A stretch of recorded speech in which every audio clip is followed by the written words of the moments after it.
এক ভক্ত মা বাড়ি বেনারসি। উনি দীর্ঘদিন ধরে বাড়িতে বসে আছে, কোনো কাজকর্ম কিছু নেই। অনেক জায়গাতে ইন্টারভিউ দিয়েছে, কোনো কিছু সুরক্ষা পায়নি। হঠাৎ একদিন মায়ের ইউটিউবে ভিডিও দেখে। ভিডিও দেখার পর উনি মাকে 501 টাকা পুজো পাঠায়। পুজো পাঠানোর পর মিরাক্কেল একটি ঘটনা ঘটেছে ওনার সাথে। 20 দিনের মাথায় কোম্পানির চাকরি পেয়েছে। উনি বড় খুশি। অনেক দিন পরে মায়ের একটি কৃপালাভ পেয়েছি। জয় সোনা মায়ের জয়।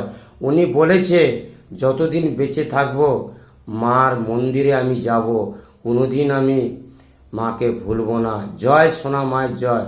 ভক্তদের উদ্দেশ্যে বলছি, মার এই জপটি করবেন, ওং মাং মনসা দেব্যয় নমঃ। জপটি করবেন, মায়ের কৃপালাভ পাবে, যে কোনো সমস্যা